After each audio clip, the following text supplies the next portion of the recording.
Welcome to our YouTube channel Neutron Classes. इस video में हम बात करेंगे about concept mapping. Concept mapping in mathematics, जिसका नाम क्या है, संकल्पना मानचित्र। अब इससे फ़ायदे क्या हैं? इससे सबसे बड़ा फ़ायदा ये होता है, पहले तो देख लेते हैं कॉन्सेप्ट मैपिंग का मतलब है क्या। कि कॉन्सेप्ट मैपिंग में क्या होता है कि हम बच्चे को किसी भी चीज़ को समझाने के लिए बेसिकली हम क्या करते हैं, डायग्राम्स का यूज़ करते हैं, पहली चीज़। ठीक। अब डायग्राम्स में क्या हो सकता है कि डायग्राम्स में हम क्या करेंगे, किसी भी चीज़ को समझाने के लिए बच्चे के सामने उस ऑब्जेक्ट की शेप को भी ला सकते हैं। ठीक है। अब शेप को लाने के बाद और भी क्या हो सकता है कि जो भी टॉपिक है उससे रिलेटेड जितने भी कॉन्सेप्ट होंगे उनका हम क्या कर सकते हैं, रे डायग्राम बनाकर थ्योरी को समझा सकते हैं। ठीक है।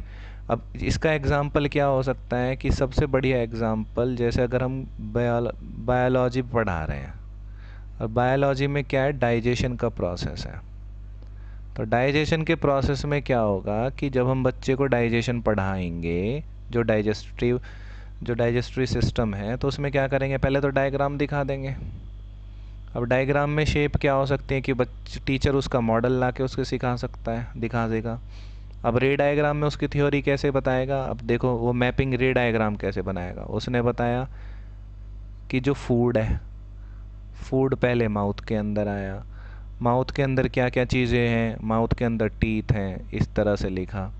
टीथ के साथ साथ वहाँ पे क्या है, वहाँ पे टंग भी है।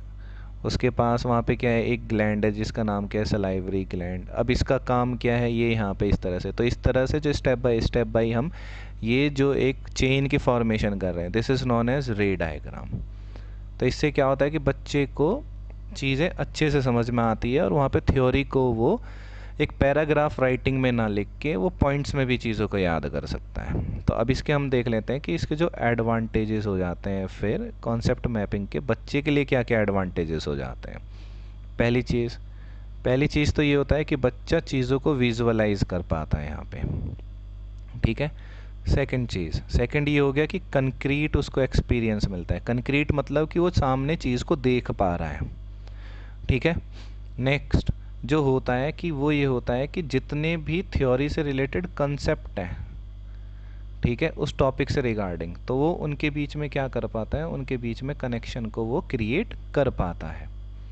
थर्ड, जो भी चीज़ हम पढ़ा रहे हैं वो क्या हो जाती है, बच्चे के लिए ईजी टू अंडरस्टैंड हो जाती है। बच्चा उसको अच्छे से समझ पाता है। बच्चा उसको ईजी टू रिमेंबर, उसको वो अच्छे से याद भी रहती है। ठीक है, वो याद कर लेगा। अब स्टूडेंट के लिए, दैट फॉर अ स्टूडेंट, ये जो लास्ट में हमने रे डायग्राम भी बनाया है, ये क्या है, ये इसका लास्ट मिनट रिवीजन में यूज़ आता है। Useful in last minute revision, जब एग्ज़ाम का टाइम होगा। ठीक है। और टीचर के लिए क्या होता है, टीचर के लिए जो यूज़फुल रहेगा, ये जो कॉन्सेप्ट मैपिंग है, ये लेसन प्लानिंग में उसका यूज़ होता है। लेसन प्लानिंग में कि भाई हम कैसे पढ़ाएंगे, क्या हम उसको मॉडल दिखाएंगे या नहीं दिखाएंगे, क्या हम डायग्राम बनाएंगे, या हम किस तरह से उसको पढ़वाने वाले हैं।